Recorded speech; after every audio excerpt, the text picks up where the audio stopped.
So in today's video, we're going to be talking about should you finance a boat or should you just pay cash for it? Stay tuned, it's coming up.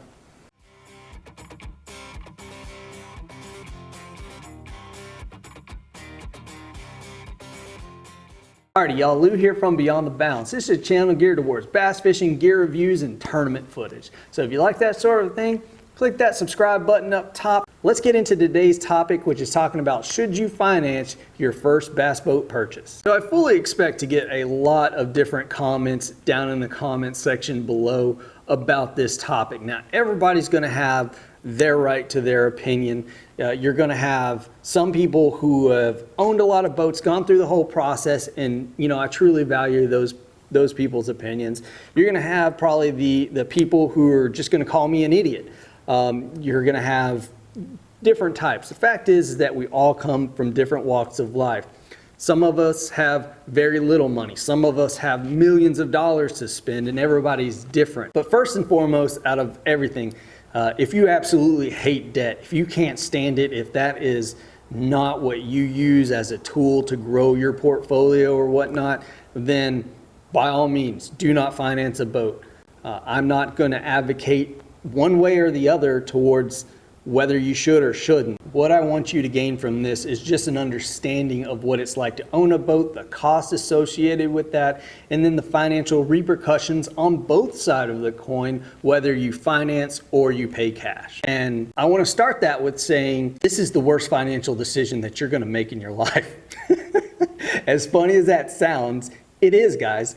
This is the absolute worst financial decision of your life. I'm going to go into that in another video, so check the card out, but just know that going in. All right, and that's how I truly consider and view the purchasing and owning of a boat, probably just in general, unless it's a Little John boat, it's still going to be the worst financial decision you can make. With that said, though, I absolutely love my boat, wouldn't trade it for the world. Gonna keep doing it, love it to death. But you know what? I've gotten myself into the position to where I can own and operate this boat happily. So first and foremost, if you hate debt, this is not for you to finance a boat. You need to save up your money, pay cash, go that route. That's probably gonna be the best for you, because if you hate debt and that just weighs you down and you can't see the financial benefit of utilizing debt to make money, key point there, then you're not going to be in the position to where you're happy with your purchase. So don't do it. Can you afford it? And this is very important. So if you haven't seen my other videos about the ownership of a boat and what it costs to operate, click the cards. Those will take you to that. Make sure you watch this entire playlist. I'm going through a lot of these videos. If you have something that you want me to add in a later video, drop that down in the comments section below. Know that the rates for boat ownership for recreational vehicles is actually much higher than it would be for a car. Now, this is where things are going to differ, because they differ based on geography, they differ based on your credit score, all of that, all of the above. So some people are going to be like, oh, I got 3.2%. They didn't tell you the term that they got that for. They just told you the rate, because people don't want to seem like they got a bad deal. And I have no reservation about saying that, majority of people finance boats. You're not going to probably drop $80,000 on a brand new Ranger, $100,000 on a brand new Ranger. And if you do, it's because you've got that money, you've done what you need to do on the back end to be able to do that. So, majority, especially first-time boat owners, are not going to do that. Next is really know your financial budget. Again, check those links that I put up on the cards and everything, because the ownership and the operational cost of running a bass boat are high. And that is why when I say absolutely, without a doubt, unequivocally, it's the worst financial decision. This is a cash requiring liability that is going to require constant cash. It's a constant cash outflow. Again, that's how my mind works. It's cash inflows, outflows. So that's what this is. This is a cash outflow, and it's not a good one. It's not a necessary one to operate, your life, to run your life. So that's what makes this, in my opinion, the worst financial decision that you can absolutely make. But again, wouldn't change it for the world. Love my boat, love what I can do with it. All right, so let's get into the meat and potatoes of this argument, all right? Whether you should finance or pay cash. So let's look at the finance option. I have no problem telling you that my payment on my boat is $450, and we're gonna kind of use that as a basis for comparison, since, you know, I didn't want to buy an $80,000 boat, and I didn't want to buy a $30,000 boat. I wanted to be happy in the middle with a brand new boat at $55,000.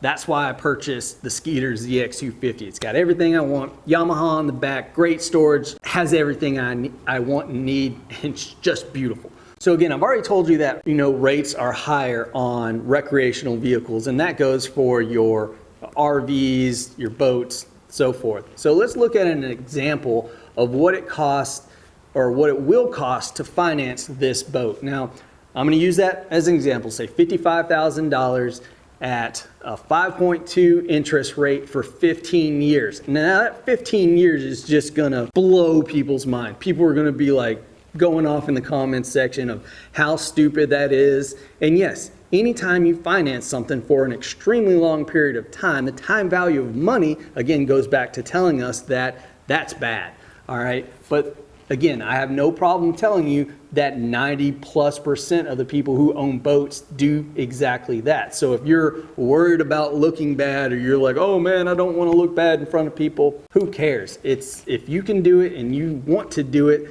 then do it. Again, it's the worst financial decision you're going to make. But if you kept that boat for the entire term of that 15 years, you've got a $55,000 boat. At the end of that term, that boat is actually going to cost you $79,000. Let's go ahead and raise that up to $80,000. Not to mention the operational cost on a monthly basis to run that boat. Again, worst financial decision ever. I'm not debating that. So now you're at $80,000. That means you just paid roughly $24,000 to $25,000 in interest to finance that boat over that term. Now, there are absolutely things that you can do to lower that. If you want to lower that, cut that in half to 7 years, pay a little bit less in an interest rate. Maybe you can get in the 3.5 range or something like that.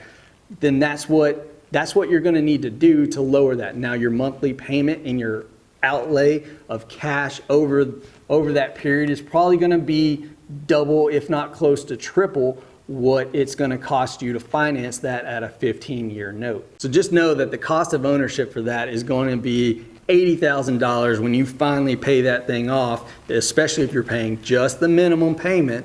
It's going to cost you $80,000 to own a $55,000 bass boat if you pay the minimum payment. But hey, by 2030, this bad boy's gonna be all yours.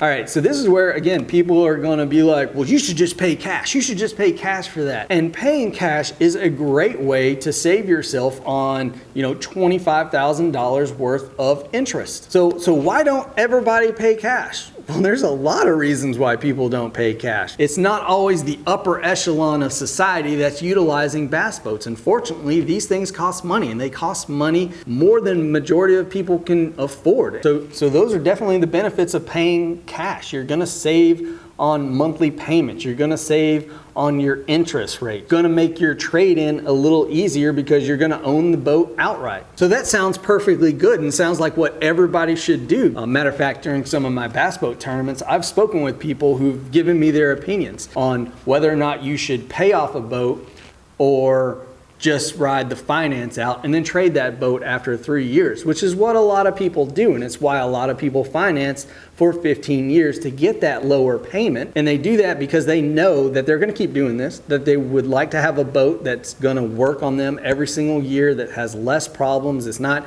10 years old and is breaking down, it's got high hours on the motor. So they understand that this is just the operating cost, that the financing is just an operating cost for owning that boat.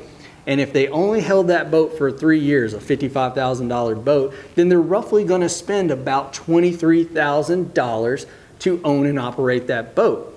And so then say they do that over several years, right? So now they've only owned it for 3 years, and they only own the next one for 3 years. Now they're at $46,000. So now they've owned another boat for another 3 years, and they're at $69,000. Well, they're still under the price tag of completely paying $80,000 right out of the bat and dropping that on a boat, or $55,000 on a boat. The other thing I want you to consider, and this is something that really relates to me, is that there are opportunity costs for tying up your financial assets into a boat, into a depreciable asset that is a cash requiring liability. So when you tie up that money, say $55,000, what are the other things that you could have done with that $55,000? Well, what if you could have converted that $55,000 into $100,000? I operate very much on a it takes money to make money kind of lifestyle. And if you don't have that money to build something like a garage that adds value to your property, you know, you're not going to be able to do those kinds of things. So there are reasons to finance those, and those reasons are your reasons alone. Maybe you're making hard money loans to people to build houses. I know I sure am, and that allows me to take my money and make money off of that. I do margin trading. If I didn't have money in there to trade on margin, then I wouldn't be able to buy more stocks, to buy things that I can convert into more money. Again, it takes money to make money, and if you're trying to bring in cash flows, then you're going to need money to make those cash flows happen. So there are lots of reasons why you shouldn't go out and spend, and just drop $55,000 on a bass boat. Again, cash requiring liability that's not going to allow you to make money on your money. So that's one of the things that I really want you to consider with the cash option, that yes, while it makes a lot of sense, a ton of sense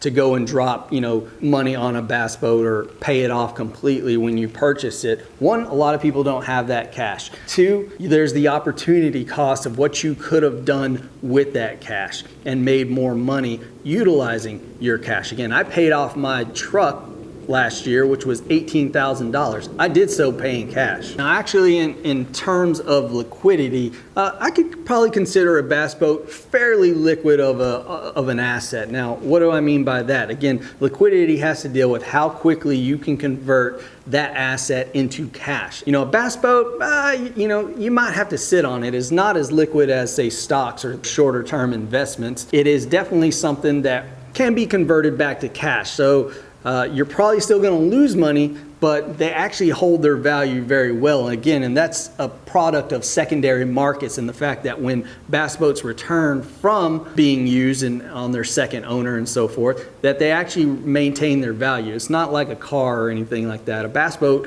that is gently used or even used well. Some of the pros will resell their $80,000 Rangers still at like $55,000. So it's not like your value's just gonna tank. You are gonna lose money on a cash option, but you're also gonna lose money on a financing option as well. So you're gonna have to sit down and really hammer out those details and see what makes sense to you, because the cash option, again, makes a lot of sense, but it doesn't make a lot of sense to certain types of people. Me being one of those types of people, I have no problem, again, telling you that I financed this boat. I financed it for 15 years. I have a different goal in mind with this bass boat than maybe you do. I will definitely not hold this bass boat until its term. Don't worry about me. I'm doing fine. Worry about you and try to figure out which is the best option. And I hope that this video really helps you out and gives you something different to think of other than the, oh, debt's just stupid. You shouldn't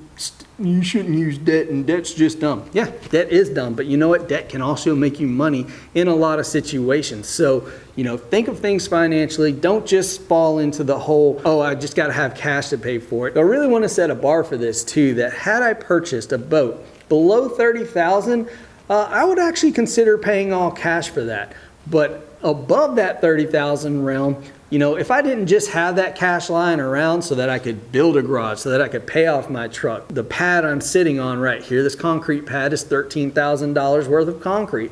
I probably would have paid off the boat in full if I could have, if it were below $30,000, if I went that way. But I didn't. I went with a higher end boat, a brand new boat, and so I financed that boat. And I'm perfectly happy with financing that boat because, again, I knew where I stood financially. I've done my homework. I know what my budget is through and through. I'm taking care of things on the back end with 401ks, investments, and all of that. So I know where I'm at financially and where I'm going financially, and that really helped me purchase this boat and do so without losing a bit of sleep. I'm not worried about, can I make my next payment, or can I, pay the gas and everything. I know the operating costs, and if you haven't seen those videos, you need to go check those videos out, because those will help you purchase your first bass boat or your first boat overall. So guys, I hope this video really helps you out, really gives you a different way of thinking, and maybe helps you understand certain financial terms and maybe think just in a different way about this.